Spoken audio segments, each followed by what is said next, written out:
This is Saturday, May 17th, and this is TV Toastmasters. Yay! And welcome our guests today, Melanie and Richard Gant, and they're with us today for the first time. I'd like to introduce our Toastmaster for today. Oh, and Kathy Cook. I'd like to introduce our Toastmaster for today, Rick Barra. Thank you, Rick. I think this is the Rick and Rich show. No, not today. Seems we have a lot of us today, right? Welcome, everybody, to TV Toastmasters. As the Toastmaster, I'm the MC for the meeting, and my role is to keep things flowing between the different segments that we have in the meeting. If you're sitting out there with a remote control in your hand or a mouse, watching us on the internet or on public access television and wondering, how do I get a piece of this? How can I come watch myself grow at TV Toastmasters? You can come visit us. 7850 5 Mile Road. We meet the third Saturday at 6 p.m. and I'll get it right. Can I start over? Yes, sure. Yes. Jesus. That's the wonder of television. Yes. You're good. You're good. Thank you and welcome to TV Toastmasters. As the Toastmaster, my role is to be the MC for the meeting, to keep things flowing between the different portions of the meeting. If you're sitting out there with a remote control or a mouse in your hand and you're wondering, how do I get a piece of this? How can I come watch myself grow at TV Toastmasters? You can learn more about us at www.tvtoastmasters.com. That's www.tvtoastmasters.com. We meet at the Anderson Center, 7850 5 Mile Road, the first Thursday of the month at 6 p.m. and the third Saturday of the month at 9 a.m. Please come join us and watch yourself grow. Our first person to come to the lectern is our counter and grammarian. Carol Cormelink is a 3-time Toastmaster. I please welcome her to the lectern. Carol. Thank you, Mr. Toastmaster, fellow Toastmasters, and our most welcome 4 guests that we have here today. Our word of the day is zeal. It's a noun, and it means fervor, intense enthusiasm. Her zeal for Toastmasters made every meeting more educational and fun. And you'll notice I have, my club is fun. If it's not fun, it's not Toastmasters. What I will be doing today is to challenge you to use that word when you're up here at the lectern as many times as you can. I will also be counting your killer filler words, the ums, ahs, you knows, and I also count lip smacks. I'm very aware of that. At the end, I will give a report on how many ahs and ums and the killer filler words, the word of the day, how it was used, and if I hear some new words, some clever words, or some way that someone used some grammar very well, I will report on that. Mr. Toastmaster, zeal. You can clap better than that. Let's hear it. Thank you, Carol. Zeal is a great word for us today because Rick started off the meeting trying to increase the energy level in the room. Zeal, good word. We now start the first segment of our meeting here at TV Toastmasters, where we practice our impromptu speaking skills. In many cases, you're in a meeting, you're at a party, you're someplace and somebody asks you a question and you've got to come up with an answer immediately. We practice that skill here. It is something that you can master and learn how to improve. Our table topics master today is our club president, Rick Davis. Thank you, Rick. I have a lot of zeal for table topics. In fact, I want this as my bumper sticker. So table topics is an opportunity for you to get up here and speak without any preparation and to hopefully fill 1 to 2 minutes. And I have a lot of space questions today. There's been a lot of talk about NASA and anniversaries and all these sorts of things.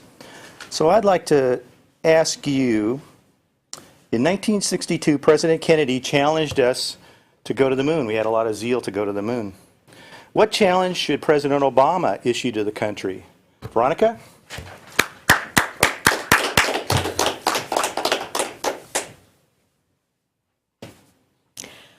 I'm big, you might say, on childhood hunger.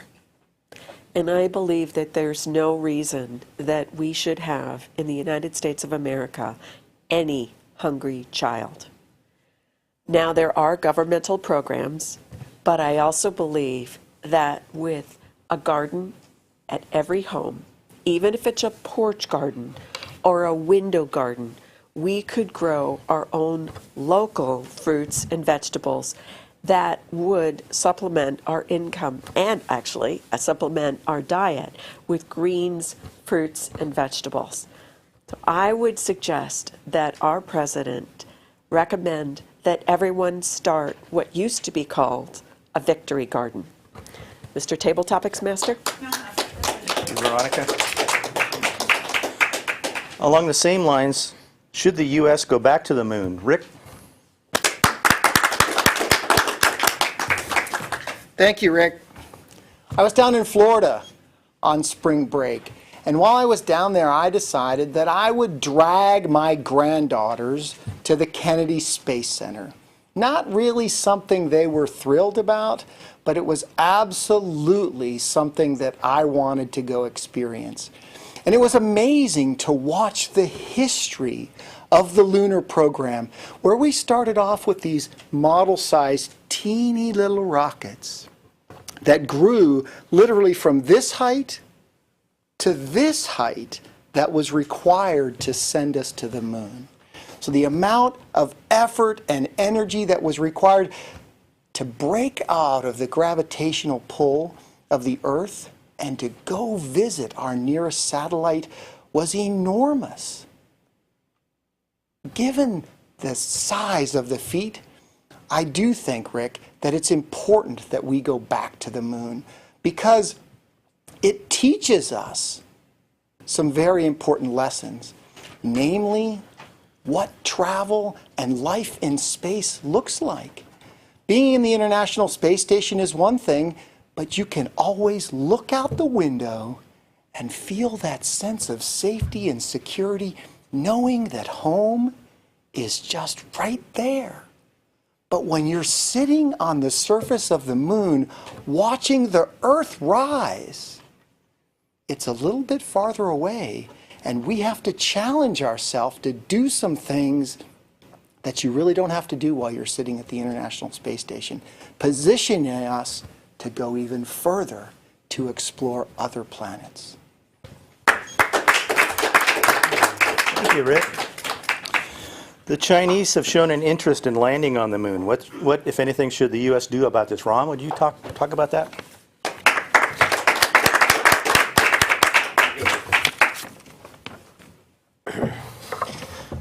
I feel US should support every other country who wants to do this because it brings us tremendous self-confidence in that country about developing its own technology and going ahead in the future. We have to work together as a team around the whole world. I believe in really removing the borders around the world because what is the point in having a border? We are all the same, I feel. I have been to many countries. I have met many different kind of people working in different lines, but all of the people go through the same tribulations in life. They want the same things in life. They just want happiness and peace. And I feel any good technology should be shared with everybody. I mean, I work in the field of internet, IT, so there is a lot of revolution going on in the world of IT where a lot of things are now being done in open source technology. I mean, I can't figure out why would Google or any other company like Hotmail give free emails. When first it started, I was surprised. Is it free? Wow. I can't even imagine it's free. So I mean, so many things happened afterwards, and I think this is really a turning point in terms of thinking in a different way. So I feel US should definitely support China or any other country and share its technology, and we all can move forward in one direction, which is growth. Thank you. Very good answer. Virgin Airlines is going to launch paying customers into space. They'll go up and back down for about $250,000 a piece. If you were a multimillionaire, would you pay to go into space, Michelle?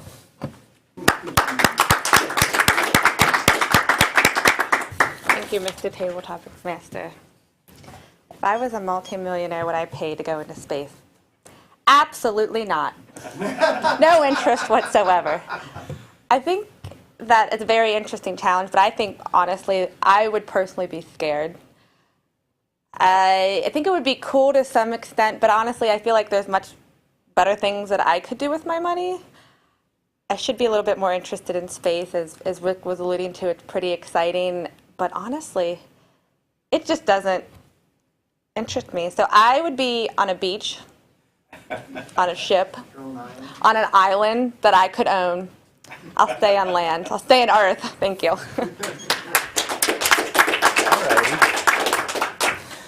NASA has talked about sending astronauts to Mars, to colonize Mars. And of course, the easiest way to do this would be a one-way trip. Would you be willing to colonize Mars with no hope of returning to Earth? Patty?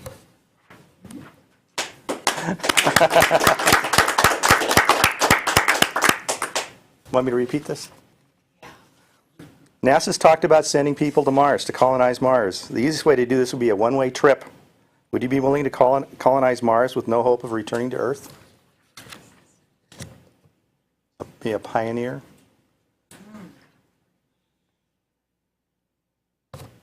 Come on, Patty. Come on, Patty. You don't have to agree. What? You don't have to agree with the premise. I don't even know what half those words mean. Would you be willing to go live there? Well, a lot of times people think I actually live in Mars. When I'm on an airplane, I always think I'm right there with the mentality of, space. Because people call me a space cadet sometimes, so I don't know. So I guess I would like to live there because pretty much I live there a lot, A lot of times people say, you either get me and love me or you just think I'm plain old weird. So I do think on a very crazy level of scientific ways in which things connect to each other. So half the time I am sort of out there in Mars myself. I had a client once that actually lived on Mars, so on a street named Mars. So so I guess I would like to live on Mars and maybe not come back. So that was it. One more. Are you pro roller coaster or con roller coaster? Carol?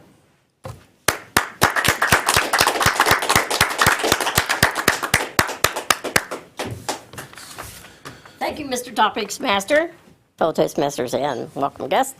Am I pro or am I con roller coasters? Well, it depends on what age of my life you're talking about.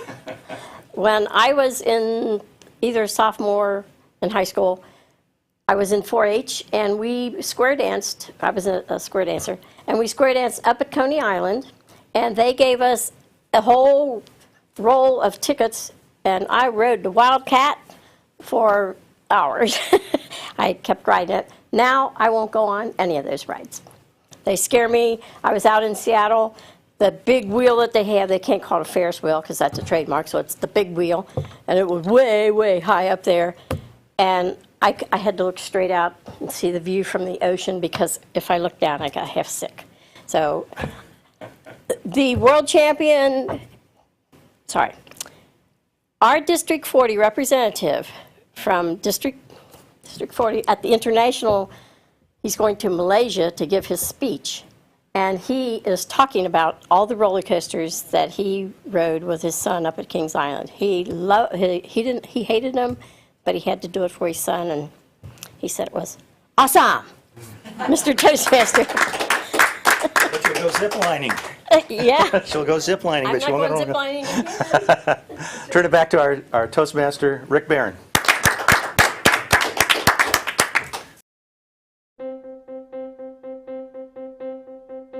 Name an effective political leader in history who couldn't speak well.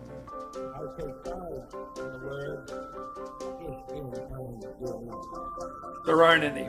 Because when it comes to a disease, Freedom requires leadership, and leadership requires oratory. You have to speak to be heard. I have a dream. It's all about personal growth and guts. Never give in. Never, never, never.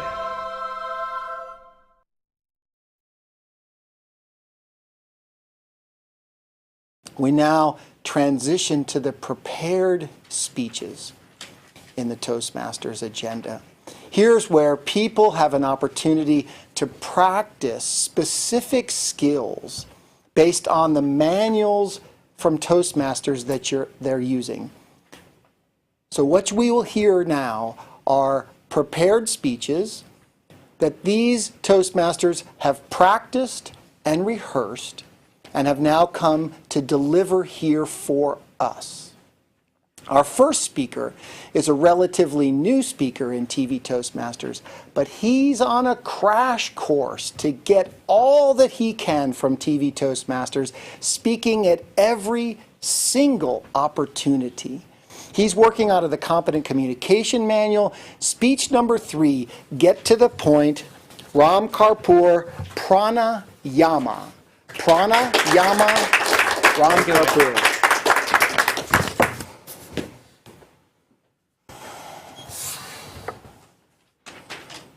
What if I told you that I have discovered a secret to instant energy or energy that can sustain in your body for the whole day?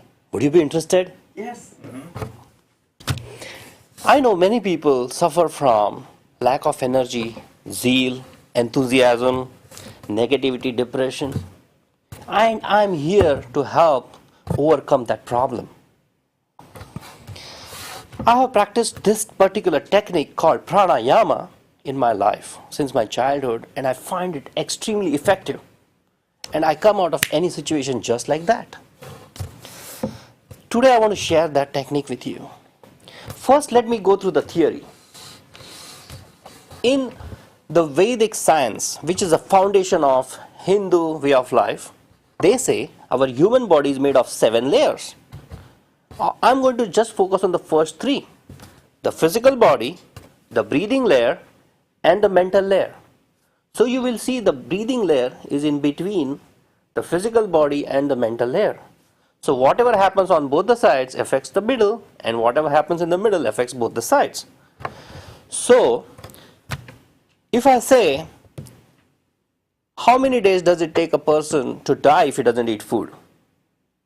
The scientific community says it takes at least 45 days to die without food. What if I say, how much time does it take for a person to die without water? It takes at least 3 to 4 days. And what if I say, if you don't breathe, how long can you live? Maybe not even 2 minutes. You will pass out and die. So you see, breathing is the most important thing that we do to survive. And if you want to live healthy, you have to breathe right. So let me share with you how whatever we do, whatever we think, how it affects our breathing. Let's say if I'm running, I'm going to breathe differently than when I'm sitting, right? Let's say if I'm thinking about an enemy, my thoughts are raging, my breathing pattern would be different. But if I'm thinking about some loved one or loving fond memories, I will breathe differently again. So not only what we do, but what we think affects our breathing. And converse is also true. How we breathe affects both sides. Isn't that fascinating? So this is part of the Vedic science.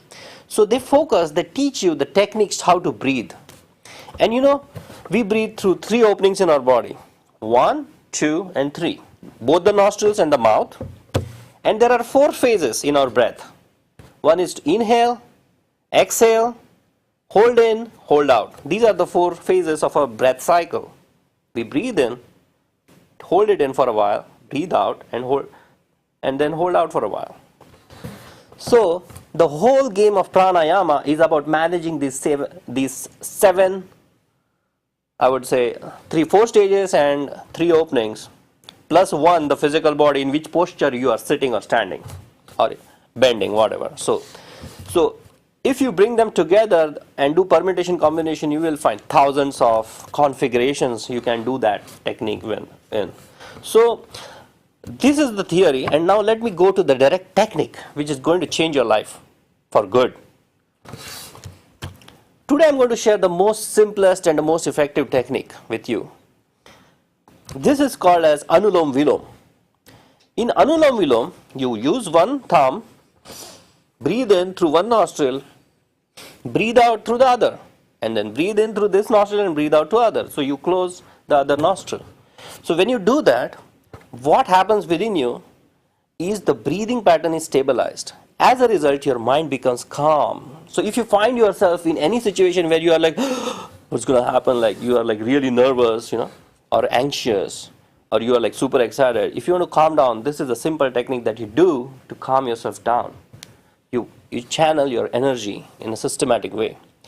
And even if you are tired, or if you're running, or if you want to run, there are different techniques. Like in the West, I've heard they use the word like hyperventilation. So hyperventilation is a type of pranayama where you do that with one nostril, other nostril, or both the nostril, but with your mouth closed. So it's called as hyperventilation in US, but there is another word in Sanskrit. So there are so many different techniques out there. If you use, it will totally change your life. So this technique has to be done in the morning when you wake up, in the open air, fresh air. And how it affects the body is in this way. When you do that technique, a lot of oxygen gets mixed in your bloodstream. This rich blood goes to different organs of your body, every cell of your body, and it gives them a lot of energy. As a result, your immune system becomes very strong. You come out of different type of diseases. I have some data I'm going to share with you at the end, but it's just awesome. So not only it improves our health, it also improves our state of mind. So there are a couple of devices I would like to share with you today.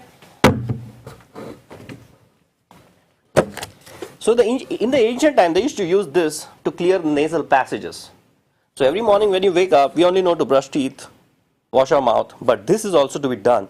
When you use this, fill this with water and a little bit of salt, table salt, and then you pass the water from one nostril to other, and then this way, so it clears your nasal passages. And you breathe deeper. You should breathe deeper for a better health. Usually, people breathe shallow, and that is the root cause of many diseases. You have to learn to breathe deeper. This is modern technology. Using battery, it will just pump. So I love this. I just bought this when I came to America. And so there's a lot of research being done on these pranayama techniques in India, and people have reported that they have cured many diseases like hepatitis A, B, C, AIDS, cancer, blood pressure, diabetes. These are just most important diseases today that modern medical science is trying to work on. What this does is it strengthens your immune system. And once that is strong, everything gets healed around the thing. No medication can do that. You're working at the cellular level. So I want to challenge you today. Bring out all the zeal in you. Go and research on this topic and help yourself. Thank you very much. Thank you very much, Ram. Very clear that Ram has significant zeal for this topic. And I'm sure that he's a poster child for pranayama. We'll take 1 minute for the evaluators to complete their evaluation. I'd like to begin tonight with a little joke. This guy, he's a farmer. And he says, hey, hello? Sorry. But seriously, folks. Speaking in public is no joke. Doctor says, chicken says... For help, call Toastmasters, the public speaking support group. The chicken.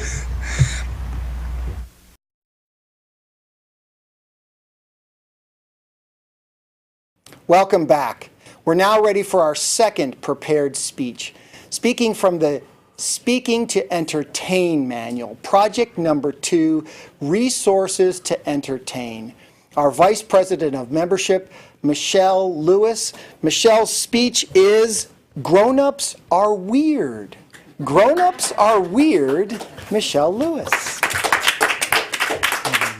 Thank you, Mr. Toastmaster, fellow Toastmaster and honored guest. Grown-ups are weird because every one of them says, "How are you?" And you always have to say good, even though you're not good. The words of Bobby, 7. The world is pretty and everyone should be quiet and enjoy it. Sophie, age 6. What is love? Love is when you're missing some of your teeth, but you're not afraid to smile because you know your friend will still love you even though part of you is missing. Emma, age 6. Honesty, awareness, and acceptance, mixed with a little bit of innocence and wonder. That's what each of these kids have. When somebody comes up to you and says, "How are you?" how quickly do you answer, "Okay, fine, good," without even really taking time to think about how you really feel? We're trained to be socially polite and robotic in our responses sometimes, and often we answer how we should, not necessarily how we feel. When's the last time you stepped back, look around, noticed the caterpillar on the ground, the leaves blowing in the wind? Or have you been so consumed with this or this that you haven't really stepped back and noticed what's around you? And how many of us are so worried about whether someone will love us or like us because of our faults? We obviously are. We wouldn't try so hard to cover them up.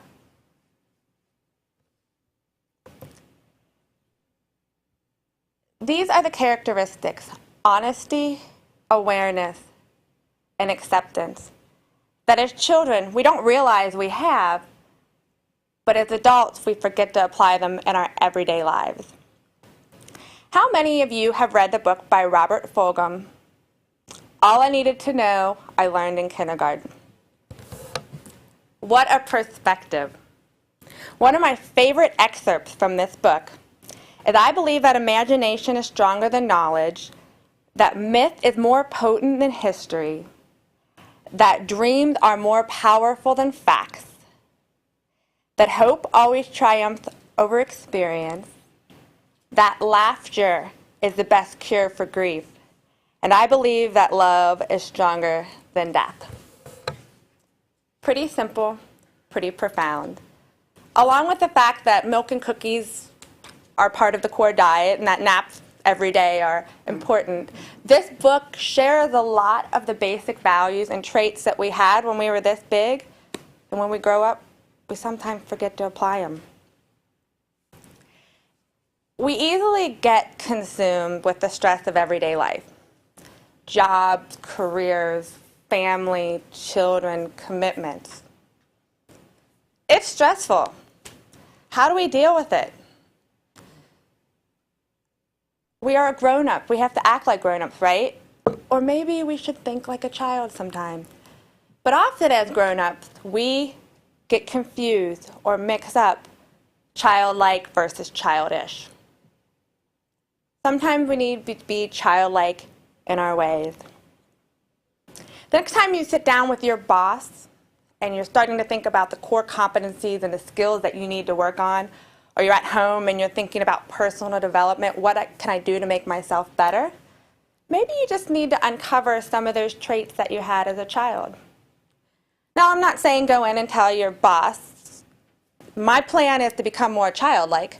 That probably won't go over so well.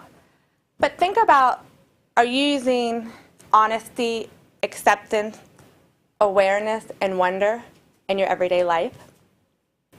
I want to share a tale with you that every time I hear it challenged me to think, maybe I can be a child sometime.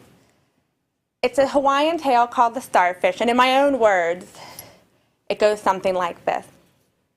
There was a kapuna, which is an elder, that went down to the sea to contemplate. And as he's looking down the shore, he notices a stick figure dancing. Intrigued, he walks a little bit closer, and he says, wait, that's not anyone dancing, that's a child. It's a keiki. He said, keiki, what are you doing? The keiki looked up and said, well, I'm throwing all the starfish back into the sea. And the kapuna, kind of astonished, said, well, why are you doing that? He said, well, the sun is out, the shore is going in. If I don't pick these starfish and throw them back into the sea, they'll all die. The kapuna kind of chuckled and said, keiki, do you not see those miles and miles of shore? No way you'll make a difference. The keiki kind of looked at him politely. He smiled and bent back down, picked up the starfish, and threw it in the sea. He looked at the kapuna and said, but I made a difference for this one. Wow. Maybe grown-ups are weird. Maybe we need to stop thinking like grown-ups all the time and realize there's something valuable in being childlike. I want to close with a quote by Randy Pausch. Never lose the child wonder. It's just too important. It's what drives us, helps others. Time is all you have, and you may find that one day you have less than you think. Mr. Toastmaster.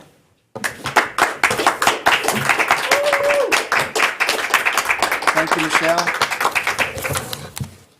Great speech, helping to remind us that we need to embrace the zeal for life that we had as kids and to really change our perspective. I do want to be weird and go back to kindergarten. We'll be back in a minute after a word from our sponsor.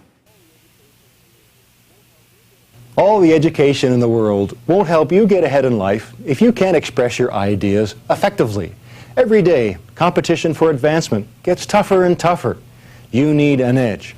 A Toastmasters club can give you that edge. A low-cost learning experience for men and women. Toastmasters gives you the confidence to express your ideas to anyone. Get the Toastmasters edge.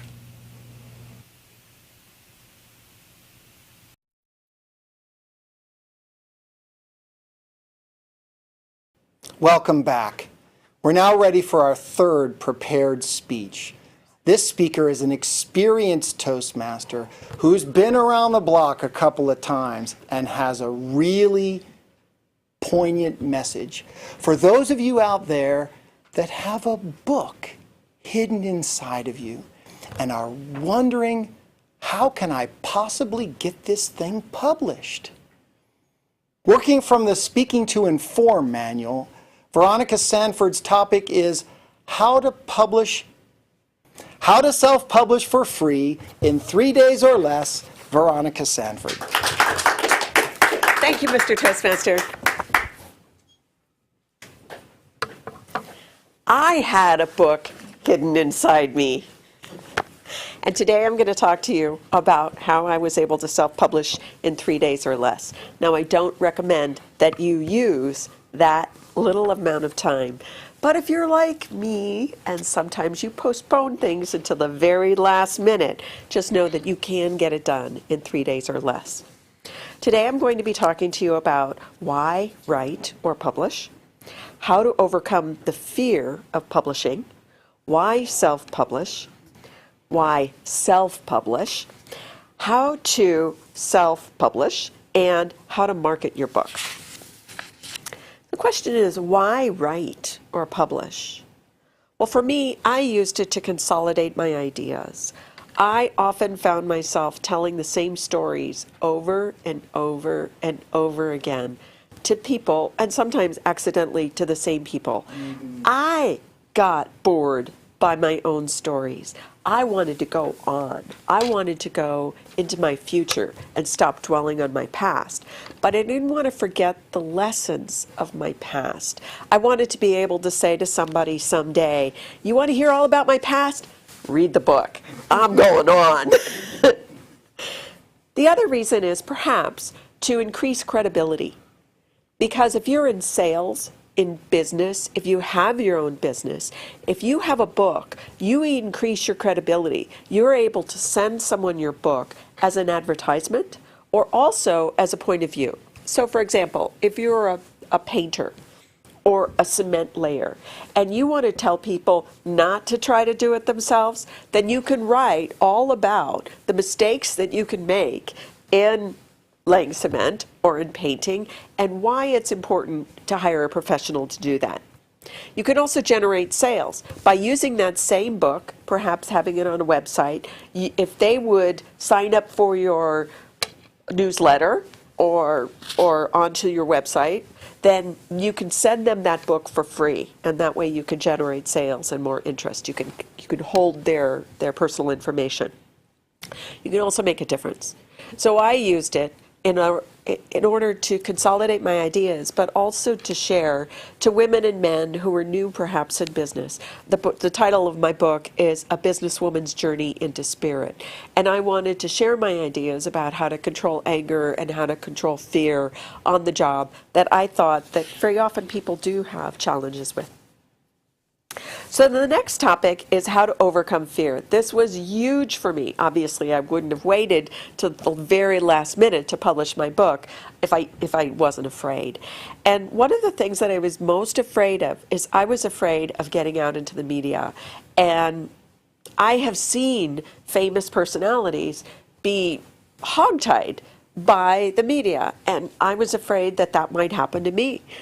And what I did was I attended something called the National Publicity Summit. This is not a commercial for the National Publicity Summit, even though it was excellent. It did cost a bit of money to attend. The reason that I wanted to do that is I had an opportunity to speed date up to 100 people in the media. So producers of the Oprah Winfrey Show, the OWN network, right? The Fox channels, all of the Good Morning America, newspapers, magazine, book publishers, bloggers, radio show producers, and I got to meet 45 because the time limit, you had 3 minutes to meet each one of those publicity people. That was huge for me. And the reason it was so huge is I finally came to understand that they're just people too. And each one that I met and had that conversation with, then all the fear just drained from me. And I realized that there were shows that were not suited to my topic. Mine is more of a touchy-feely type of topic. Fox News Channel probably wouldn't be interested in me unless I was talking about internet, IT, which I actually do as well. The other thing in terms of overcoming your fear is to take baby steps. So that's an example of one baby step that I took. But another one is actually writing. So there's a website called 750 Words, and that's the number 750words.com, and it'll challenge you to write 750 words a day. Now you can use it just as a first thing in the morning blog to jot down your ideas, or I took a chapter matrix. I had various chapters and various things I wanted to accomplish in each chapter, and I challenged myself to write on that particular subtopic 750 words. Well, then I used those 750 words as a speech in Toastmasters, and I got feedback that way. The other thing to use possibly is Dragon Naturally Speaking. So it's a verbal recognition software that you can speak into it, and it will actually translate your words into the written text. Now, I will say that if you speak clearly, that it's a very good tool. If you slur or have some kind of speech impediment, it's a little bit more problematic.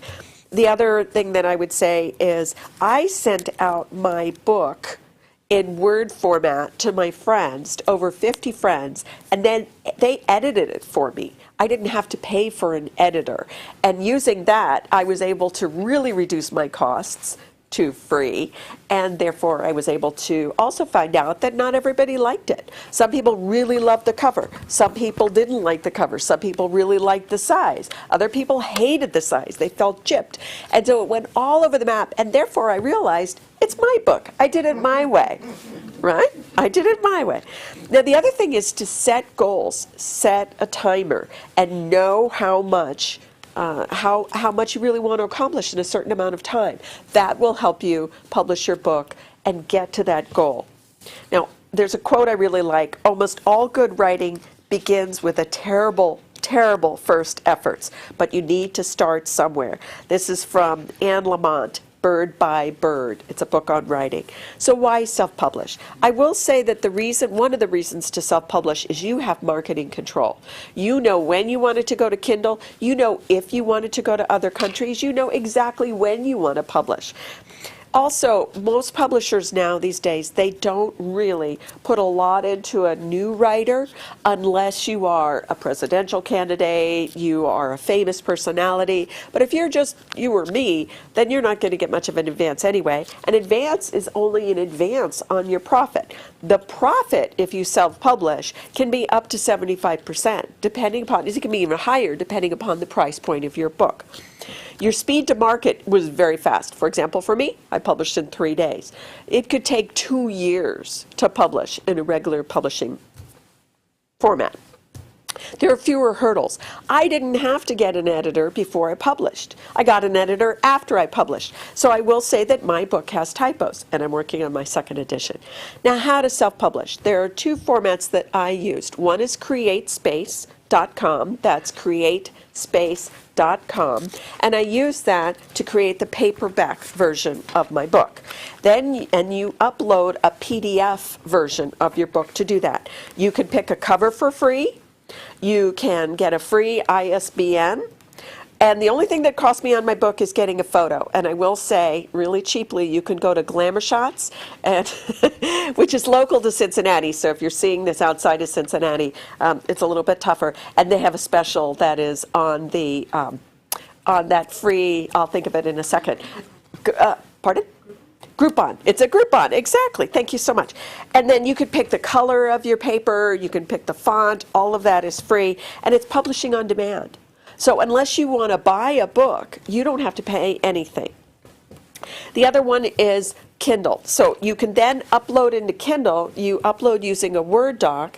The other thing that I did is I added extra space before each chapter, only if the chapter, so that the chapter could start on the right-hand side. If there was, I never wanted to start a chapter on the left.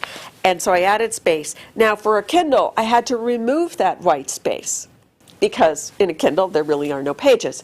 For Kindle, I removed the page number in the chapter in the table of contents, but and I added links in the Kindle.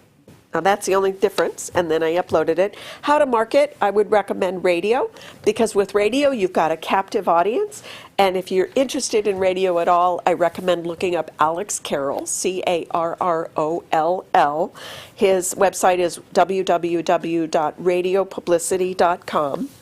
And because you've got a captive audience, and usually first thing in the morning, last thing at night, they're driving to work. Whereas if you're on TV, number one, you have to fly there to get on TV, usually. With radio, you can do it in your pajamas, in bed, on the phone. Exactly. That's why radio is so good. And you've got a captive audience for half an hour or an hour. You can also market through Toastmasters and giving speeches. You can hire a PR firm, but that costs money. You can blog and write on a website. You can also guest blog. You can use your book as an advertisement, as I had mentioned before. So if you want to sell your services, then you can do that. And you can be a guest blogger, as I mentioned. I will say that that self-publishing is the best way to go, and publishing isn't the roadblock. Writing it is the only issue, and I recommend you do it every single day. Mr. Toastmaster?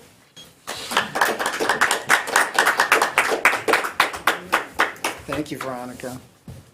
Another speech with significant zeal about a topic each and every one of us can benefit from. I've started 2 books, but as Veronica stated, have not made the time to sit and write every day to get them done. We'll be back after a word from our sponsor. What future do you envision for yourself? What dreams do you have? If you want your dreams to come true, you must have confidence in yourself and your abilities. A Toastmasters Club can help you build that confidence. A low-cost learning experience for men and women, Toastmasters shows you how to express yourself clearly and effectively. Make your dreams a reality. Join a Toastmasters Club.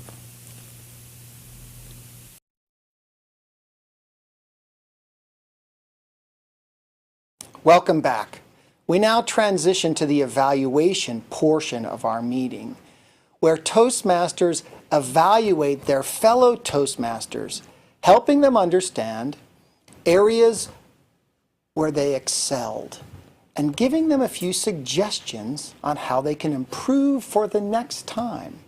I'm the general evaluator, and I have a team of people that will help me in the evaluation portion. First, we'll evaluate each of the prepared speeches and then get to some basic evaluation at the end. The first person on my team will evaluate Ram Karpoor's speech, Pranayama. Veronica Sanford. Thank you, Mr. Toastmaster. Thank you. That was an excellent and informative speech about breathing.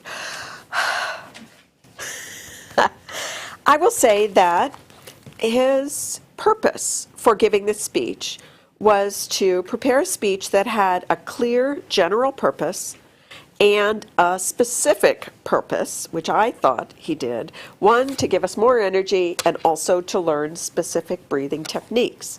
The beginning, body, and conclusion should all tie into and reinforce the purposes, which I believe it did. He showed us specific examples about how to do the breathing. He spoke with sincerity and conviction. I believe that absolutely you believed in your topic, and it seems to me, based upon your apparent health and vitality and zeal, that you absolutely spoke and did your practice as well. Now, you used a little bit of notes, but I think actually, since you're a fairly new Toastmasters, that's absolutely acceptable. Now, the general purpose of the speech I thought was extremely clear. The specific purpose of the speech was very clear. Your speech was very organized. I will say the only thing that I would recommend is that when you had your props, you had your plastic container and you had your automatic tool. I would actually show or speak what that tool is in case somebody actually wanted to buy it. That would have been useful. And you had the Kleenex box that was here, a little bit distracting, and you didn't say what we should use the Kleenex for. That's pretty small compared to, and me wanting to know more is a really good sign for a great speaker. You had great information. You spoke with incredible energy. I look forward to hearing your next speech. Thank you so much. Thank you, Veronica. Our second evaluation will be of Michelle's speech, Grown-ups Are Weird. Rick Davis. Thank you, Rick. So as a Toastmaster, we have projects, and every project has an objective. So the resources for entertainment speech, the objectives are draw entertaining material from sources other than your own personal experience, adapt your material to suit your topic, your own personality, and the audience. I think you did a great job, Michelle. I really enjoyed your speech. I think everyone really enjoyed hearing about how adults are weird and how kids are fun. Everyone was paying attention. This was sort of like, you're too young for this, but Art Linkletter, he used to do Kids Say the Darndest Things. He used to interview kids, and they'd always come up with some interesting thing to say. I enjoyed your Hawaiian story. I enjoyed your quotes from various sources, including everything I needed to know I learned in kindergarten. I think your body language was just right. When you're on camera, you know, things that can kind of get out of control if you're not careful, and you were very your body language is right on. I would suggest that you think about incorporating pauses into your speech, that you don't have to be continuously speaking. You can just sort of pause and let people think about what you're saying. This is a little tip for everybody. When you have something to hold up, like you had the printouts of the kids' art, let Nikki know that you're going to do that, first of all. And then second of all, we can get a little stand. And if you just set it into the stand, then they can capture it with a camera. So we always have to think in those terms, think in terms of reacting with the camera. But I think you did a great job, and I really look forward to hearing your future speeches. An entertaining speaker. Thank you, Rick. Our third evaluation is of Veronica's speech on how to self-publish a book for free in 3 days or less. Patty Rackets.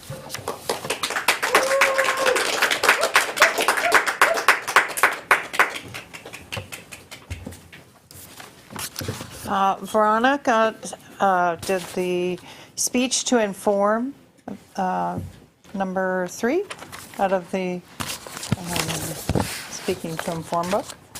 I thought you did a really good job of your delivery was consistent, very organized. You made it seem very easy that anybody can publish a book, and how you talked about the fear of, really the fear is the publishing, and if you're going to get published, not as much as the writing the book. I like the examples that you used, and you know, the dwelling on the past and moving forward.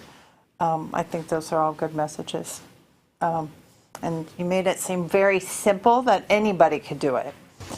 And I liked your examples of you used your 50 friends to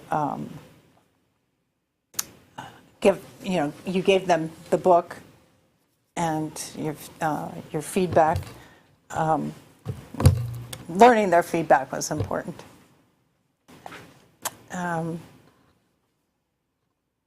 Let's see. What else did I have? And your other examples was the radio and the National Publishing Summit.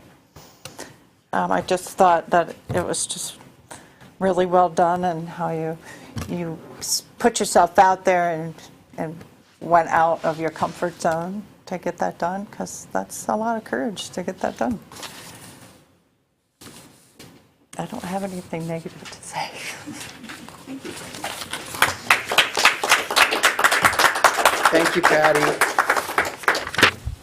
We're a little short on time today, so I'm going to keep my comments brief as general evaluator. We had a little difficult time getting started on time. I think that was due to the fact that we were struggling a little bit with the agenda. We'll work on that by getting that done online and make sure that we have a proper agenda coming into the meeting so we know exactly what the roles are and who's supposed to fill those. So we were doing a little bit of circus act trying to get that started.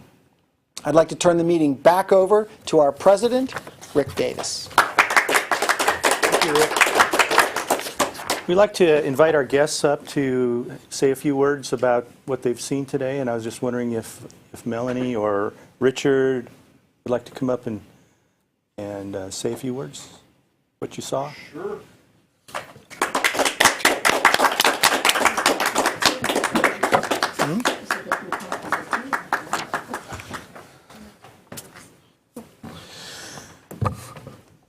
I wasn't actually sure what to expect. I've been to 3 Toastmasters meetings in the past 10 years, mostly supporting my wife.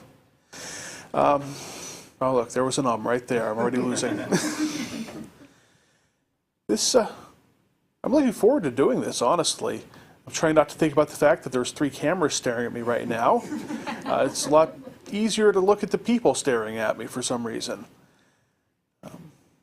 little disappointed I didn't get to participate in table topics, but hey, next week it'll be something I have no knowledge on whatsoever, I'm sure. So that'll be exciting. Oh, look, another great. I'm counting myself. This is amazing. Yeah. Looking forward to joining. That's all I really have to say. Would you like to come up? Give you a chance to say a few words. I am a former Toastmaster who completed the manual and then never sent it in because I switched jobs like 2 months before. So I'm back literally wanting to go through the manual as quickly as I can because now I'm hungry to get it done. But my former experience and this experience is very different because this is on camera, and I was used to being in a conference room with people around the table, so that's going to be a new experience. Plus, on top of it, one of my own personal dreams is to do education and teaching for adults in certain particular areas. So actually, this is going to be amazing because this is what I want to do, is get on video and YouTube, and that's what part of the reason when it fit our schedules perfect, and then I was like, and they're on camera, that's great, that's one of my other goals. So I'm really excited to be here and really interested to see my own personal growth, my husband's growth, and everybody else around me. Great. Kathy Cook, would you like to come up here and say a few words? Thank you. Well, first I want to thank my sister for dragging me out of bed this morning to get here because I did not know what to expect, and I am very surprised. I loved hearing so many inspirational speeches. I have sent people to Toastmasters and never came myself. So now when I go back to Michigan, I am going to join because I know this is a needed place for me to be. Thank you so much for allowing me to be here. Thank you.